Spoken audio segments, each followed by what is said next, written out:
Hey everybody, welcome to our reading of Jonah, and we're going to be looking at Jonah chapter 1 and verse 6 in this video. We'll give some attention to the Masorah, to ancient translations if you're interested in that sort of thing. And so let's jump right in.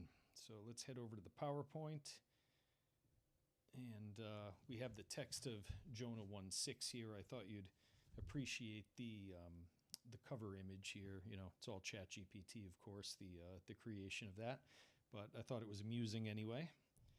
Anyways, and as always, if you want to support the channel, you know how to do that. Head on over to the Patreon page, and anybody who subscribes for a paid membership gets access to all of my unabridged videos that I create there, stuff on biblical Hebrew, Arabic, Aramaic, a variety of things, a lot of biblical exegesis.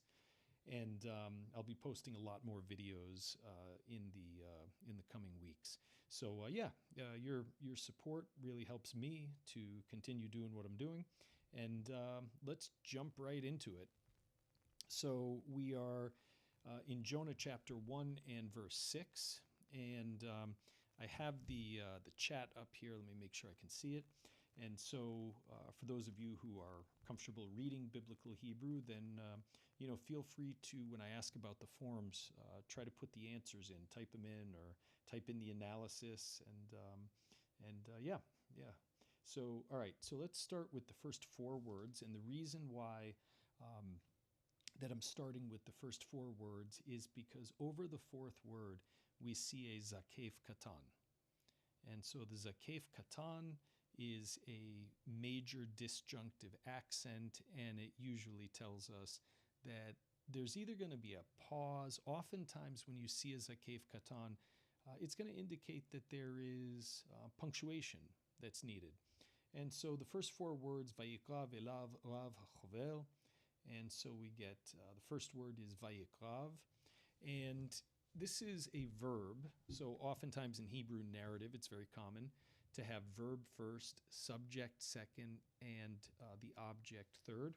So here we, in keeping with that, we get the verb first. The root is kuf resh bet. Kuf resh bet. And you can see the three consonants there. Hopefully my cursor's showing up on the screen, so you get the letters kuf, resh, and bet. It has a yud prefix, and the yud prefix, the yud personal prefix, indicates third masculine singular, so long as there's no suffix. That's a different situation then. So third masculine singular. But you'll notice there's a dagesh in the prefix, okay? And that is in keeping with what precedes the vav, okay, which historically was a wow, a W, by the way. So the vav is a conjunction typically, but this is actually part of the verb. We call it a consecutive preterite. A consecutive preterite. And a consecutive preterite is when you have a prefix conjugation verb that functions as a past tense verb or a preterite verb. And the history, the grammatical and linguistic history behind this is actually really interesting. Something I'd have to deal with in a separate video, but for now I just want you to recognize it. When you have a vav, and the vav in such a case will typically have a patach for the vowel underneath. That's that short a vowel, patach, and then the personal prefix that follows it will generally have a dagesh. Okay. Now there's going to be every rule in Hebrew. There's going to be exceptions to it, but this is the norm. So when you have a consecutive preterite, vav, patach, dagesh, okay, and so this is a third masculine singular consecutive preterite, and he drew near.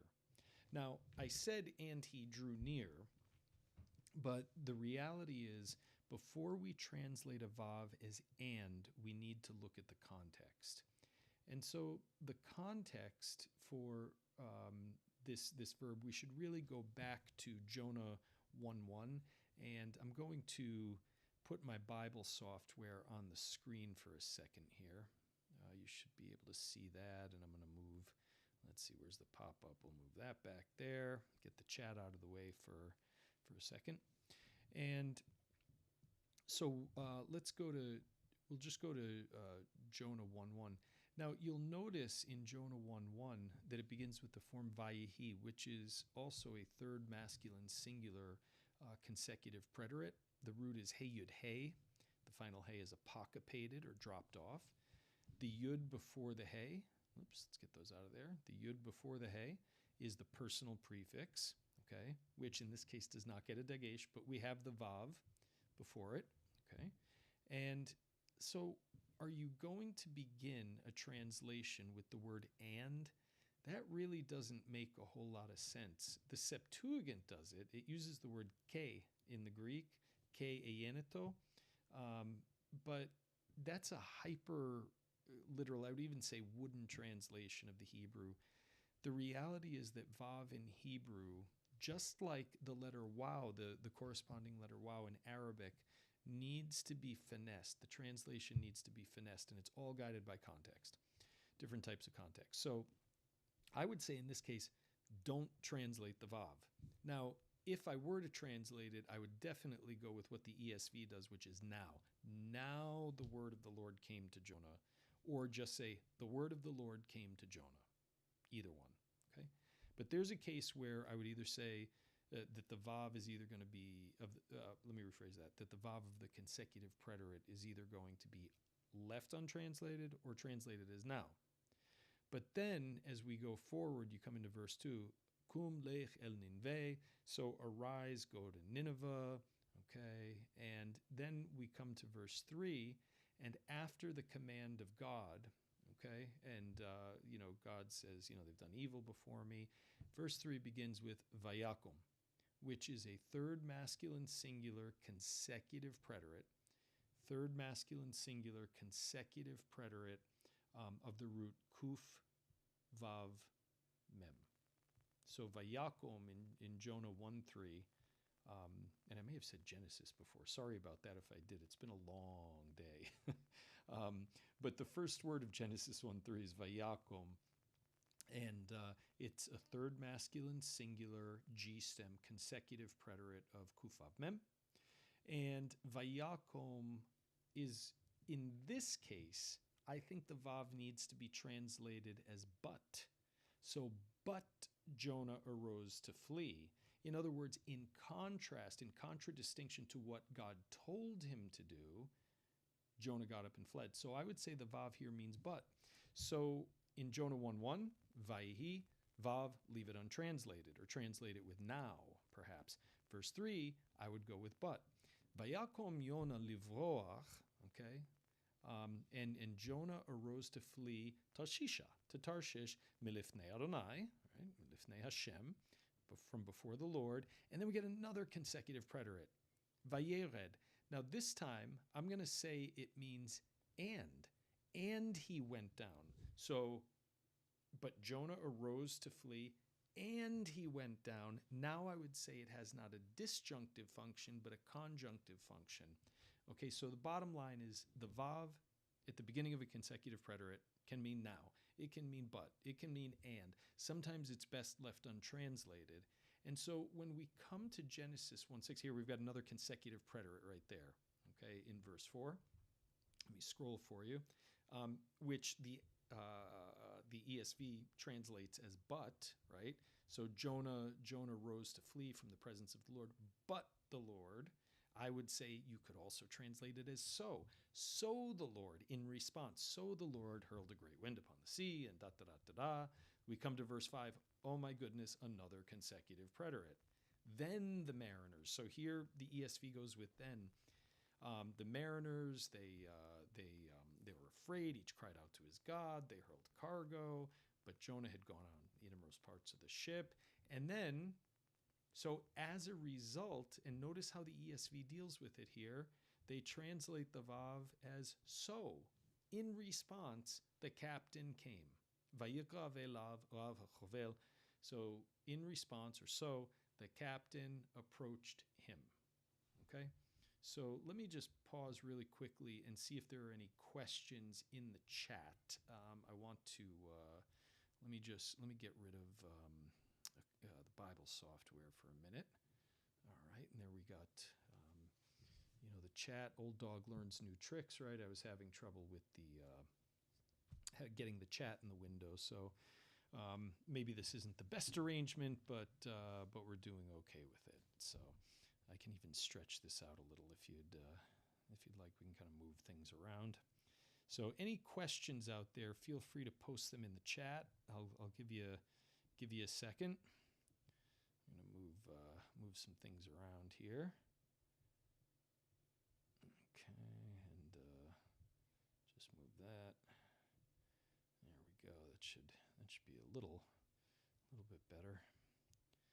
Okay, and let's see. We'll just move that over a touch. All right. That's gonna have to do. Okay. Thanks for your patience. I appreciate it. All right. No questions. All right. Well. All right. Easy to please tonight, I guess. All right. So let's go back over to the PowerPoint now. And so we get Vayikra velav, and Jonah approached, or I'm sorry, now he approached, or so he approached to him elav. Okay, so this is the preposition el plus the third masculine singular pronominal suffix. And so he approached to him. Who approached to him? Rav hachovel. Here we have a construct which is going to mean the chief of the sailors, okay, or the,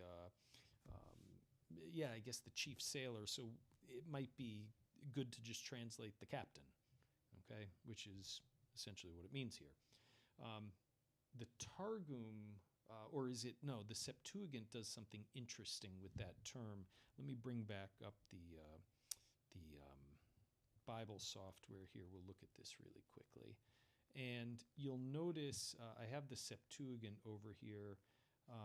It goes with captain, right? And so I guess that's what they do. I must be imagining things, but they're when you look over at the Septuagint, we'll just bring this up really quickly, and you can see that we get there ke prosilthen, right? If you're using kine pronunciation. So and again, Septuagint being very literal, and he came near to him pros afton, okay? Who came near? And then we get this form here, and I'm going to bring up the dictionary for you there so you can see it. Whoop, that didn't take, did it? And there we go. All right, I guess it's not for some reason, maybe because of the live stream, but I'll show you down here that this is translated in the typical the most common Septuagint lexicon as the ship's bow officer, which is kind of a funny term because it's not even a technical maritime term. It's used, but it's like an unofficial term that's used all the time, and it doesn't mean any one thing in particular. But the NETS goes with captain, and that seems to be the sense of it. But it's a curious Greek term that's used there, not a common term whatsoever. All right, so here we go. So let me go back. We'll get rid of the Bible software. All right, and back to the PowerPoint. So the captain drew near to him. The captain drew near to him. Okay, Vayomer. Now we get another consecutive preterite here. This time it's G stem from the root aleph mem resh. Aleph mem resh. And the yud prefix is going to be the third masculine singular again. And the vav, of course, with the patach and with the dagesh in it means that that it's a consecutive preterite. So the captain drew near to him, and he said, past tense, and he said, lo, to him. The preposition le plus the third masculine singular pronominal suffix, to him. Now notice that a lav and lo both have a third masculine singular pronominal suffix. They both have a vav, but with prepositions like el or el, it's a lav, you get the av for the third masculine singular, whereas with the preposition le, you get an o vowel, lo. Okay? And prepositions in Hebrew fall into two camps. Okay? Some will take the av ending, some will take the o ending. Okay? So the captain approached to him, drew near to him, and said to him, and then we have a direct quotation beginning. Ma lecha nildam. Ma lecha nildam. Okay? And ma lecha, ma is the question word which typically is translated what. Okay? So ma is typically translated what. Lecha is the same preposition that we just saw. Okay? Ma is the preposition that we just saw.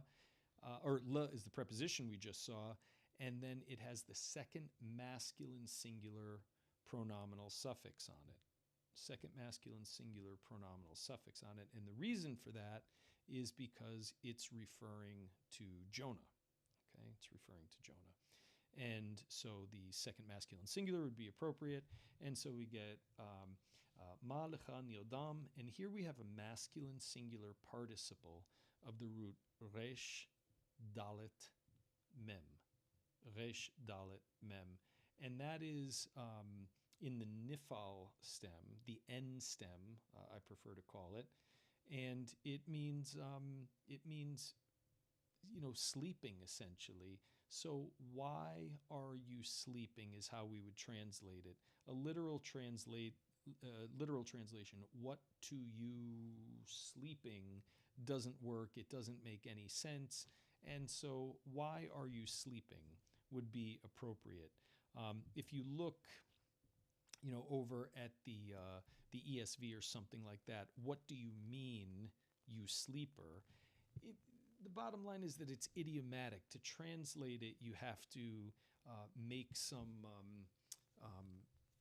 interpretive decisions about how to deal with that. I mean, if you look at, the Targum, looking at the English, so the captain approached him and said to him, "Why are you asleep? Why are you asleep?" And if you glance at the Aramaic there, for those of you who are into Aramaic, and again, oh man, I wish Accordance would alphabetize this. It's so difficult to navigate this menu. Of Accordance, if you're listening, please do something about this. It's been years. Targum's tagged. Here we go. So the Targum here, right, is a little bit different. And he said to him, va'amar le, that's a literal translation, right? And he said to him, that's typical way to express it in Aramaic. So ma'at damuch, and this is a participle meaning sleeping. So, normally ma would be what you sleeping.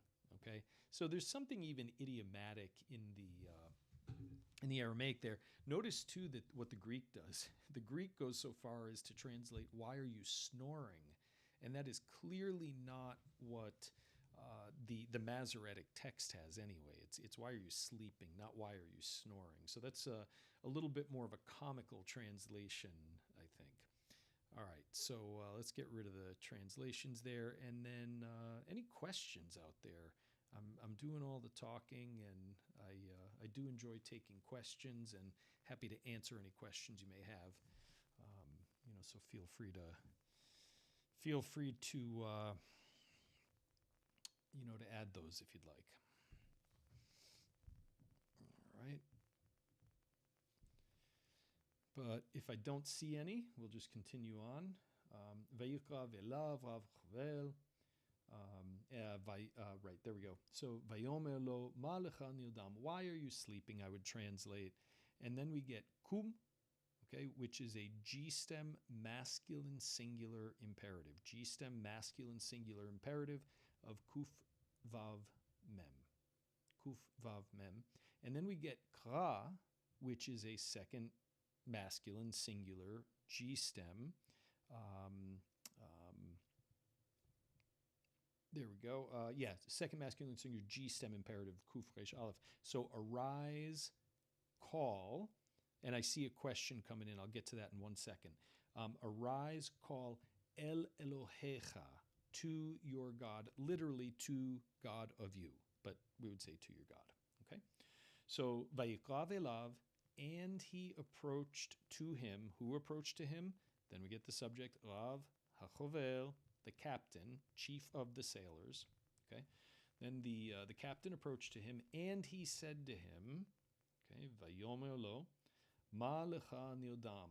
Literally, what to you sleeping, but why are you asleep? Why are you sleeping? Okay, and then kum kra el Elohecha. So arise, call to your God. I would translate more idiomatically, arise, call upon your God. But that's where we are so far. Okay, and so now let's see. We have a question that came in here, and yeah, good. That's showing up on the screen. All right, and so why is there a dagesh in the lamed of ma lecha? That is a fantastic question. Very, very astute. And so it has to do with the fact that there is a makef here. Whoops, sorry, I changed the screen. There we go.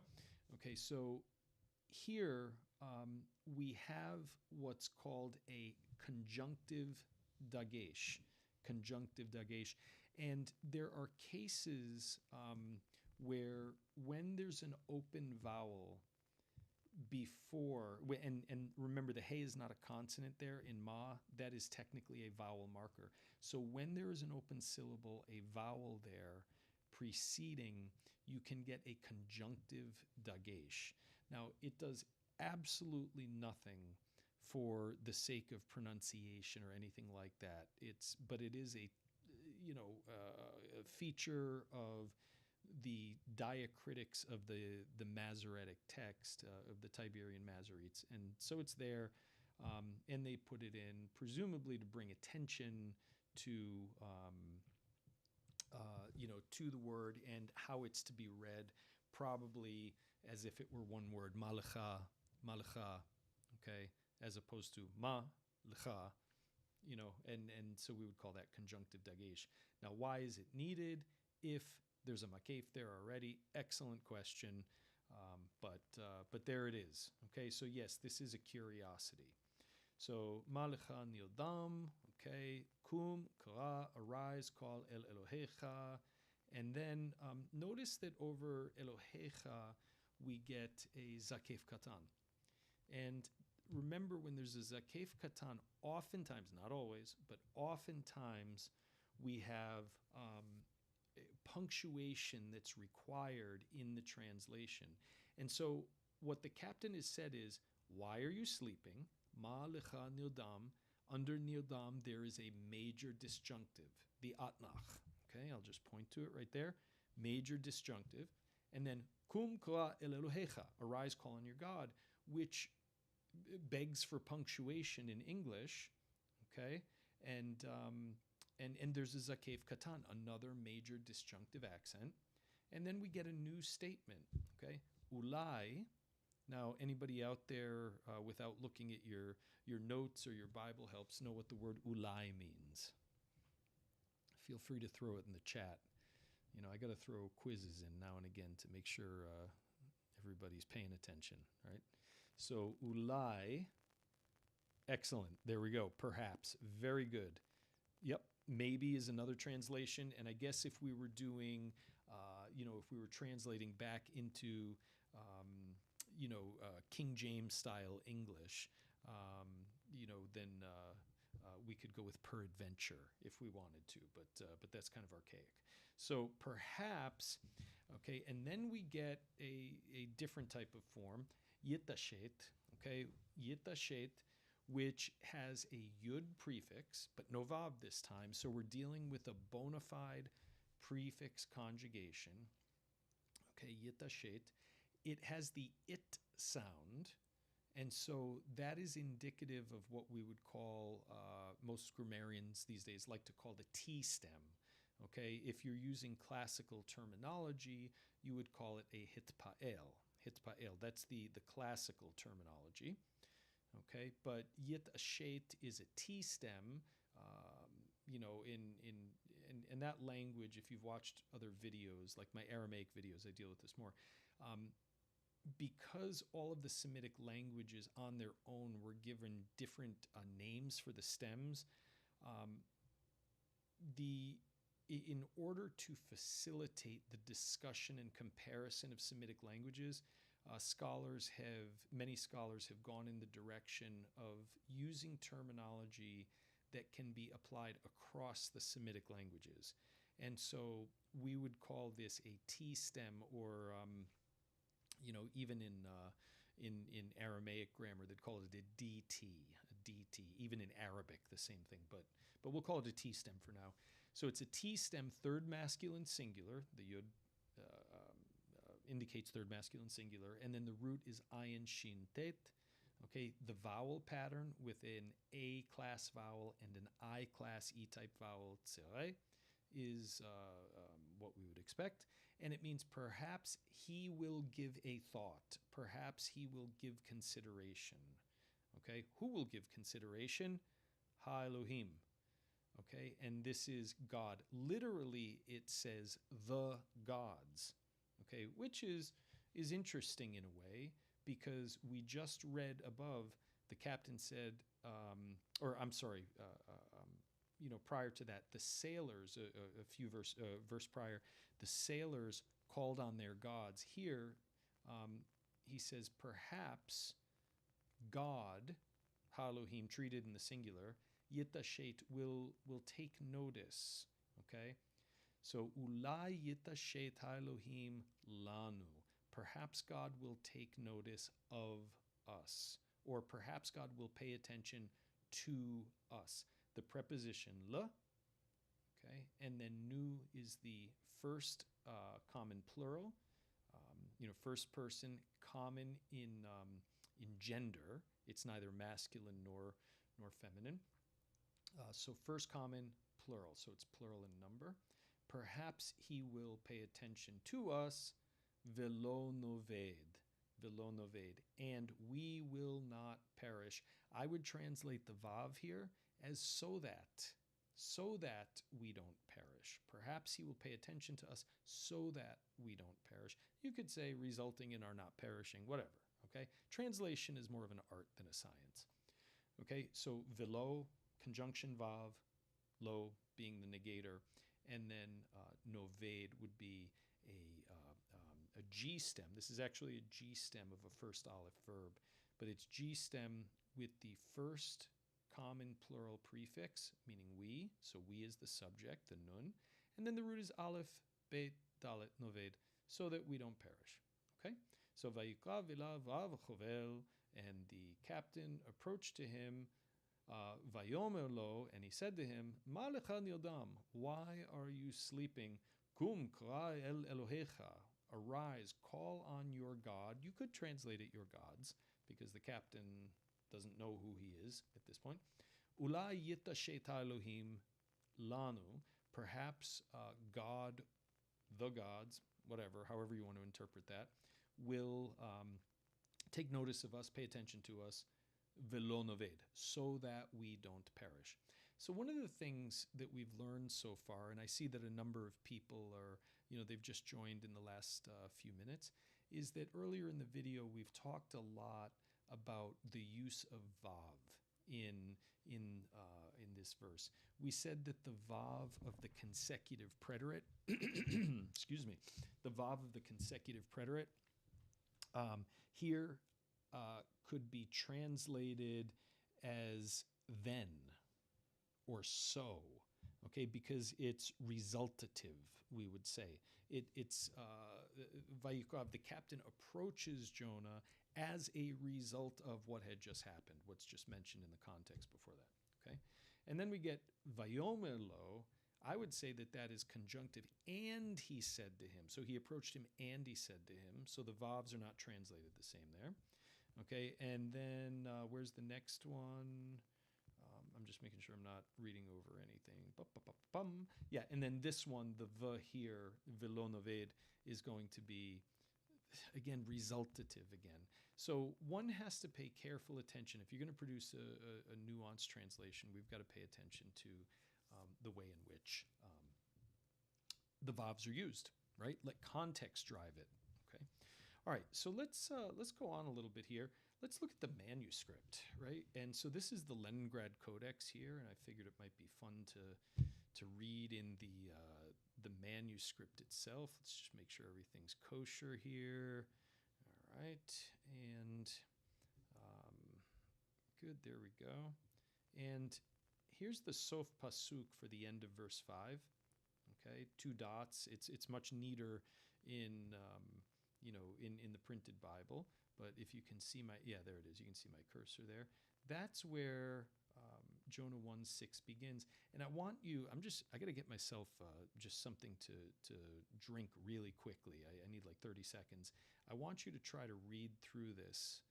See how much of this you can pronounce. And then I'll walk you through it when I come back. So I'll be back in, just give me 30 seconds and I'll be right back.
All right, here we go. Let's see.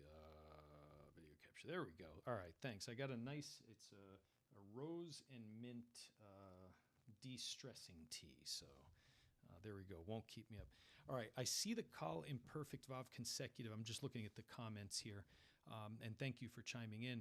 So, I see the call imperfect. And so just for those who are out there, the term kal, Q-A-L, is a perfectly appropriate term.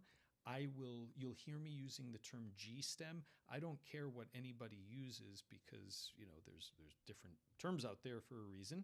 But I just want to make sure that everybody understands they mean the same thing. Okay, so the kal imperfect vav consecutive or consecutive preterite, I would call it. Third masculine singular from Amar, pretty rare in the Hebrew Bible. Yes, indeed. All right. So here we go. Let's look through this. Where's my PowerPoint? There we go. Okay, so if you can follow my cursor, I know there's like a 10-second lag here, so I'm just going to give it a second. All right, and there we go. So we get Vayikrav. There's our first one. And, I don't know. I'm not seeing my cursor. But if you look at, all right, if we look at the first full line, right, you see the form Vayiradam, okay, and that's the end of verse 5. And so now here we get Vayikrav. So we've got the Vav, the Patach, the Yud. Notice how long the Yud is. Sometimes when you're reading the Leningrad Codex, a Vav and a Yud can look almost identical. Here they're, reasonably distinguished, but the Yud is not as small. It's not presented as small as it is in like, say, a printed edition of the Hebrew Bible. All right, so we get Vayiklav, and you can see the cantillation mark here, Vayiklav, and now here, this is where it gets a little tricky, Elav. Now we know what it means because we looked at it. We've got the vowels. We've got that. The Yud is a little curvier here, right? And it's still shorter than the Vav, but they're close. But notice how the Lamed from the previous line, it has just a long upper stroke, and it just gets in the way, right? So you have to get used to that. So Vayiklav Elav, okay? And then we get Rav, there we go. And this symbol at the end is, it just creates space. So I don't know if you'll be able to see this too clearly. I'm zooming in here, and yeah, just this particular image, it's harder to see, but what you'll find in the manuscripts is that the scribes would often score the manuscript vertically to make sure that the text was lined up. And you can't really see evidence of that here just because it's not clear enough. But anyways, so these symbols, they take up space so that the text is justified, we would say. The Pharaoh's name, so yeah, with regard to Shishak, that is a really good question, and I am going to leave myself a note to bring that up. So give me 1 second. So if I don't write it down, I won't remember. So Shishak spellings, and yeah, and that'll be a great opportunity for me to introduce you guys to Breuer's book on the Masoretic text. I think you're going to find this fascinating if you're into text criticism. So I've left myself a note there, and I will deal with that. Off the top of my head, I don't know the answer. Pardon me. Okay, so let's see. Yeah, so there we go. So Rav HaChovel. Okay, you can see the Zakif Katan there. Okay, and now here it's, in Vayomer, everything's pretty clear except the Dagesh in the Yud. It's there, but you have to look a little harder. And then you get other spots that show up for a variety of reasons. You see that over there. And you have to interpret that. Sometimes there's going to be bleed throughs. Sometimes there's going to be, even mold in certain cases. Other manuscripts, I've dealt with one that have fire, that were burned, right? So Hachovel Vayomer Lo, okay, Vayomer Lo, Ma Lecha, everything's kosher. Notice the Makef is very hard to read. It's there, but Ma Lecha, it's there. Okay, Nildam, pretty straightforward. And then we get Kum. Now, yeah, the writing's a little smaller here, so I guess someone could easily look at that for a second and say, hey, that's a yud. But if you know your Hebrew grammar, you say, that's clearly a vav, and it's down at the same length as the mem sofit. So kum kra el Elohecha, okay, to your God. Not seeing any funny business there. Oh, one thing that some of you might not be familiar with is that if you compare this in Elohecha at the end, okay, what is that line there? Do you notice that? Okay, I'm going to bring up really quickly, or I'm going to go back really quickly to the printed edition. Notice how much easier it is to read, right? Okay, but look at Elohecha. There's no horizontal line above it. Okay, so why is it here that we have it? And that is the Rafeh marking. In other words, the Rafeh is you might call it the antithesis of a Dagesh. Okay, it's for spirantized letters showing that they are supposed to be not pronounced with the hard sound. They're instead supposed to be pronounced with the soft sound, the fricative sound, we could say. And so that's a Rafeh marker. Okay, Raphe, Rafe, however you choose to spell it. Okay, and then we get ulai and we get yit ashet. And here, this is the first. Well, a couple things. First of all, notice the two yuds next to each other. These are both yuds. Ulai, right? The yud here is almost as long as the vav, much curvier though. This yud is shorter, and it has to be because the lamed's coming up through the line there. Notice that the tav has a Rafeh marker on it again. So in Masoretic pronunciation, it wouldn't be yit ashet. Remember, I told you I personally, like many scholars, use use modern Hebrew pronunciation, Sephardic pronunciation, but the Tiberian pronunciation would be Yith Asheth. Yith Asheth. It would be the TH like in the word thing. Okay? And so the Masoretes mark that there. Oh, that's the wrong screen. Here we go. Okay. So I would say Yith Asheth. Yith Asheth would be the Masoretic. But notice that it also has a circillus over the word here. Okay, this little circle, circillus or a circule, and that indicates that there is a Masoretic note in the margin. Now there's no note to the right, but if we go over to the left, we have a Masoretic note. Okay, and this is a very common Masoretic note. The lamed with the dot above it is an abbreviation, and it is an abbreviation for the Aramaic word leta. Leta. And leta literally means there is not. There is not. Okay? It's the counterpart to the word ein in Hebrew. So leta, there is not. And leta, when it's used in this way, it means there is not another form like it in the Bible. The Masoretes are saying that this form, with its spelling, is unique. And if you do an electronic search, you will find out that, yes, that is indeed true, that Yith Asheth does not occur elsewhere in the Bible. Now, why do the Masoretes mark this word as a hapax? It's the only form like it in the Bible. We'll talk about that some other time because there's a lot of nuances to that discussion. But Yith Asheth, the Masoretic note says leta, there is only one, or there is not another one like it. Okay?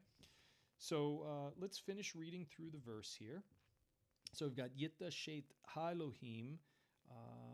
Just glancing at the text carefully, we get a space marker after ha-Elohim, right, to justify the text. And then lanu, down on the next line. Okay. The manuscript's not totally clear. And then velo, noved. And you can see it's not quite over the bait, but this rafeh marker here, let me zoom in for you. Okay, this rafeh marker here is intended for the bait to show that it should not be pronounced with a dagation. It shouldn't be the hard sound. It should be the soft fricative sound. Noved, not nobed. And then finally, it doesn't look like it, but this is the sof pasuk, the two dots, which is the end of the verse. All right, so congratulations. You're actually reading in the Leningrad Codex, which is the manuscript on which your printed edition of the Hebrew Bible is based. It's this manuscript. And so you were doing something that most seminarians, and when I say most, I mean probably over 99%, because this stuff is really not taught in seminaries these days. You're doing something that basically no seminary grad can do, save a very, very few. And so congratulations on that. You're getting a new skill set. At the very least, you can use it, break it out at parties. But if you have more noble intentions, then this is going to give you a deeper appreciation for how the Word of God is transmitted, how it has been transmitted, and so on and so forth. So, any questions on the manuscript before I go over to the Dead Sea Scrolls? Thought we might look at the Dead Sea Scrolls a little bit, if that suits your fancy. Okay. Oh, that's the comment from before. Sorry about that. All right, just give another second for questions or comments. It's pretty quiet. We only have Cenk tonight, so thanks for joining us, Cenk. I was going to ask for Dead Sea Scrolls. Well, here you go. You get your wish. Wish granted. And so let's go to the next slide here. Whoops. Yeah. Here's just really quickly. I forgot I did this. So this is just the Masoretic. Hey, Davey 3. Awesome. So glad you're here. All right. So here's Yith Asheth with the circillus above it and just an arrow pointing to the Masoretic note. Okay. All right, Jonah 1:6. Okay, so I have the Aramaic here. Anipo, excellent. All right, Jenkin, can you say it in Arabic? Uh-oh, didn't know there would be an Arabic quiz, right? All right, so the let's see. We'll come back. Why don't we do the Dead Sea Scrolls for now? And so here we go. So this is Jonah 1:6, and what I've done in this slide. That's right, Anna. Yeah, in the comment there. So Anna, and it has an O vowel. Hon, Anna hon. Yeah. So anipo in Hebrew, Anna hon. All right, very good, very good. All right, so the Masoretic text here that on the right is what we've been reading all along. This is the standard printed edition. Okay, okay, and now we're reading. This is the electronic edition on the left of the Dead Sea Scrolls Study Bible. I can share more about that edition in another video, but for now, just take my word for it. It's a transcription of the Dead Sea Scrolls, and just look for the brackets, and because that's not the reconstructed part. Okay, so Vayikrav, we see that this first word here, it corresponds to exactly what we have in the Masoretic text. Notice that there are no vowel markers or cantillation marks, because they weren't created yet. We're centuries away from that. So the Dead Sea Scrolls, no vowel markers, no cantillation marks. I should say, let me clarify that. There are vowel markers, but it's consonants used as vowel markers, not the vowel symbols that we have in the Masoretic text later on. Okay, so we get the Vayikrav and we get the Aleph from Elav there. Okay, we have the reconstruction. The reconstruction corresponds, I'll just give you a second to glance at it, with what we have in the Masoretic text. So there's the appropriate amount of space there for these letters. That's why, partly why it can be reconstructed. Okay. All right. And then everything else, you'll notice the bracket here. Whoops, sorry. There we go. So you notice the bracket here. So Malcha Nildam. All right, notice no makef here. Why? Because that's a Masoretic thing, right? So Malcha, right? So Kum Kra El Elohecha. You'll notice that everything's kosher. Ulai, same thing. Yitashet, no problem there, right? And then, we have the Lamed He Yud Mem, Lanu, there you go. All right, so no problems there so far. Okay, and, that's the same thing. Yeah, I forgot to scroll down. Okay, so that's what we were just looking at. By the way, how's the quality of the audio tonight?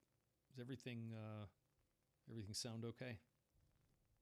So I want to make sure that if there's room for improvements, that we do that. All right. Where'd my screen go? There we go. All right. So now, sound is good. Excellent. Thanks, Cenk. All right. Awesome. So now I highlighted this form for you, and I want you to compare it with what's on the right. And so this is the form hachovel. So let me get my cursor. So here it is in the Masoretic text. Okay. Here it is in this manuscript. And notice that we've got a vowel letter for the O vowel. So it's the same word. There's no difference. It's just a different spelling. Okay. And so this is what we typically, the one in the Dead Sea Scrolls with the vowel letter Vav. And do you know why it is that they use a Vav, by the way, for O and U vowels? It doesn't really make sense that you'd have a V marking an O vowel or a U vowel. Does anybody know the reason why? This is actually very helpful for understanding historical Hebrew grammar. Yeah, okay, good. So, Cenk, it is a mater, a mother of reading, right? But why a vav? If vav makes a V sound, why would Hebrew scribes back in antiquity have used a V sound to make to represent vowels O and U. That's right. Davy 3, there you go. It used to be a wow, okay? It was a W. And so when you say O and oo and make those vowel sounds, notice what your lips do. W, w, O, oo.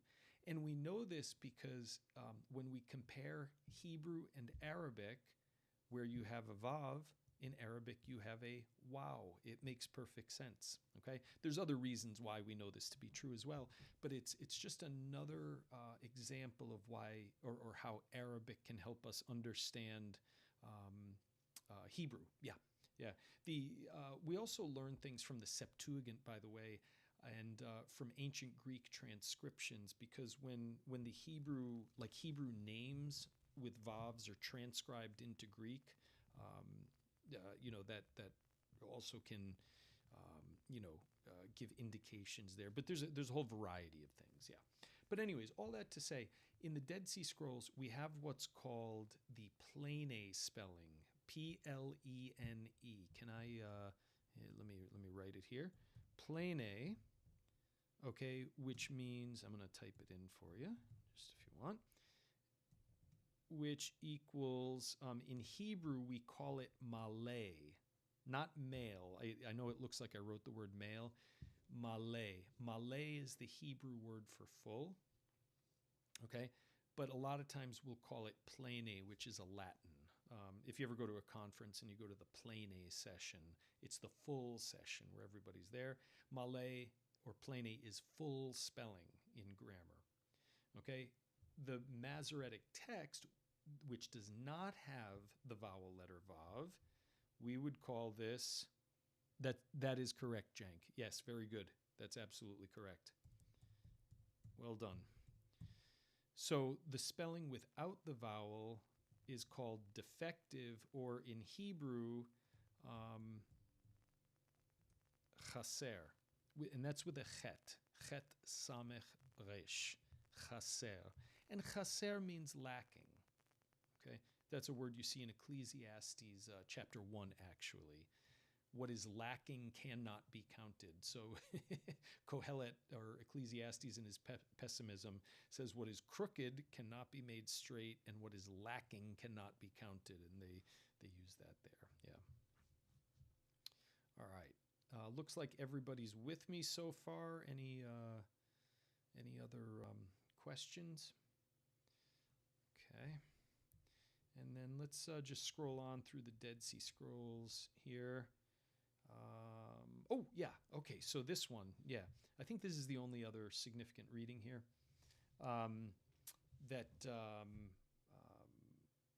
With Elohim, sorry, this type is small. Yeah, David and David, that's absolutely right. So Cenk just gave us the great example. So the name David, it can be written Dalet Vav Dalet or Dalet Vav Yud Dalet. The Yud would not function as a consonant there. It's just a vowel marker to mark the I vowel. Yeah, yep, that's right. The first book I wrote, which again the title itself could put you to sleep. The Subloco Notes in the Former Prophets of Biblia Hebraica Stuttgartensia. I deal with these issues, some of these types of issues in various manuscripts, the Leningrad Codex, the Aleppo Codex, and kind of trace the spelling traditions and how they developed. Yeah. But anyways, so there's one more here, and this time it's with Ha Elohim. Right, so toward the end of the verse, we get Elohim lanu v'lo noved, and Elohim. You'll notice in the Masoretic text, it has the cholim vowel. Sorry, my cursor's disappearing on me again. It has the cholim vowel after the lamed and above the hay. But in this manuscript 4Q82, right, it has a vav. The vowel is marked with a vav. Okay, so this is elements of textual fluidity, inconsequential for any major doctrinal stuff or thematic issues, but it shows some fluidity in spelling, and yeah. Okay. All right, and I think that's it with I did this quickly, but I think those are the only two issues that show up in the Dead Sea Scrolls. Yeah, there we go. All right. So I also have the Aramaic here, and it begins ukrev levate. And for those of you who are interested in Aramaic, you see that this is the same root, kuf resh beit, at the beginning, but Aramaic does not use the consecutive preterite, and so this is just a vav plus the suffix conjugation verb krev. It's G stem suffix conjugation. And he drew near. That's a literal translation of the Hebrew, right? Vayikrav, okay? And then levate means to him. So the hey suffix with the e vowel, the hey suffix with the e vowel means him. So, and he drew near to him. Who drew near to him? Rav Sapanaya. Now you wouldn't know that the pei would be pronounced as a hard P here, but it is, okay? This edition just doesn't put the digashim in, the dageshes, okay, in most cases. So Rav Sapanaya, so the captain, okay, approached to him, very literal translation here. Va'amar, third masculine singular, G stem suffix conjugation, past tense. Again, why past tense? Because we don't use the consecutive preterite. Hebrew has vayomer. Here we have va'amar. Means the same thing. And he said, le, to him. There's that hey for the third masculine singular pronominal suffix. So va'amar le, and he said to him, ma at damuch, which is it preserves that idiomatic, that strange feel to the expression "Why are you sleeping?" which we talked about earlier. If you're late to the video, you can rewind this stuff and watch it, I guess, right? And then kum, that means arise. That's exactly what we have in Hebrew there. Tzali, this is a word meaning to pray. Okay, so in the Hebrew we have call on your God, which implies prayer. Here, tzali is the word to prayer. It's a D stem imperative. Pray, kodam elahach, before your God. And just for kind of a historical note, elahach, the ach part is your. So how do they say God? Oh, Allah. Just like in Arabic, right? Slightly different pronunciation, no double doubt, but it's the word Allah, and that is a Jewish and Christian word for God that even predates Islam, by the way. Okay, so tzali kodam lahach, okay, and then ma'im yitracham. Ma'im literally means what if, but it means perhaps, just like ulai. Yitracham, he takes, he becomes merciful, or mercy comes, we might say, min kadam Hashem, from before the Lord. Okay, mercy is found, we might say. Yitracham, mercy is found. This is a DT stem. Yitracham is found min kadam Adonai. Now notice how God's name is spelled. It's not spelled Yud He Vav He. This is a very common convention, Yud Vav Yud, because you don't want to write the name of God. Okay, so mercy may be found min kadam Hashem, the Lord, from before the Lord, alana, concerning us. Mercy might be found from before the Lord concerning us, or you could even say for us. Vela nevad. And this is a literal Aramaic translation of the Hebrew, so that we don't perish, so that we don't get unalived, as YouTube would prefer that we say, I guess. So there's the Aramaic Targum, nothing terribly expansive, just a tiny bit of interpretive nuance, but nothing beyond what we might find in a dynamic equivalent of the Bible in English. The Targums are not always so conservative, but there you have it. So any thoughts? Was this helpful? I mean, this is... I do have to say nerdy stuff, and that's not an insult. I consider myself a language nerd and a Bible nerd, and frankly, I'm just honored that there are so many people who decided to check it out. We had 77 people pop in at some point for the video tonight, so really stoked about that, and appreciate the support from everybody. Any suggestions? I'd love to hear it if we could do things differently. I know there's more we could include, but I'm over an hour here, and I don't want to lose my voice. I do have to teach tomorrow. But if there's any comments, any idea on when they started using? Okay, so I'd have to look into that. One of the things I do remember that I can say for certain is that first book that I wrote, there's a note in there on what page I couldn't tell you because it's been years, but there's a note in there that I included that it's about a paragraph long, and it explains that it was, from what we can tell based on available evidence, it was about the 3rd century BC when there was a clear shift away from pronouncing the name of God. And actually, now that I remember what the note was, it's a spot where the word Adonai, like Aleph, Dalet, Nun, Yud, was actually written out as a substitute for Yud, He, Vav, He. And based on the available evidence, it's pretty clear that became a fairly standard practice in the 3rd century BC.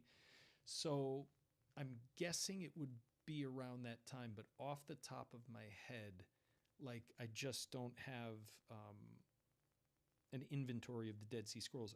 What I can tell you also is that in certain manuscripts among the Dead Sea Scrolls, Yud He Vav He is written in Paleo Hebrew, which is the old Hebrew script. The one we're reading is the Assyrian square script or the Aramaic square script.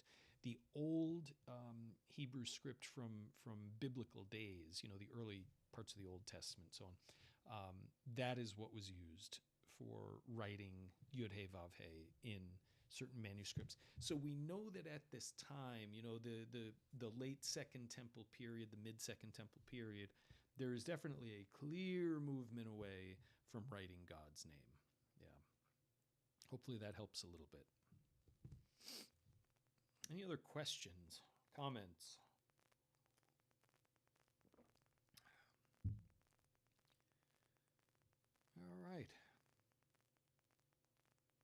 All right, cool. Davey 3, thanks for tuning in. And thank you all for your participation. I saw in Isaiah 6 he used Yud Shin Beit, then later used, oh yeah. This is an issue like that you cannot trace back to the person of Isaiah, or even back to again, original manuscripts. What does that even mean? But the earliest layer of manuscripts, there's just no way of knowing that, because centuries had gone by before the text was codified. And so I think a lot of it is actually the arbitrariness of the transmission of the text. There are times where it is intentional, but I couldn't give any reason for saying that it's intentional there. That would be entirely speculative. I am going to be doing a video on Bible code within a few weeks. And now I'm not a big believer in Bible code, but I still want to talk about it because it's of interest to some people. And when we deal with the Bible code video, I'll give you my thoughts on that sort of thing. And hopefully that will be both enjoyable and edifying. All right. Well, I think I am going to pack it in there. We hit the 1 hour, 6 minute mark. So this has been a little bit of a marathon, but thoroughly enjoyable. I'm going to give myself a pat on the head today because this time I got the chat into the video. So hopefully that was helpful. And for those of you who might not be chiming in, if you're interested in becoming a supporter to help, enable me to continue doing what I'm doing, head on over to my Patreon page.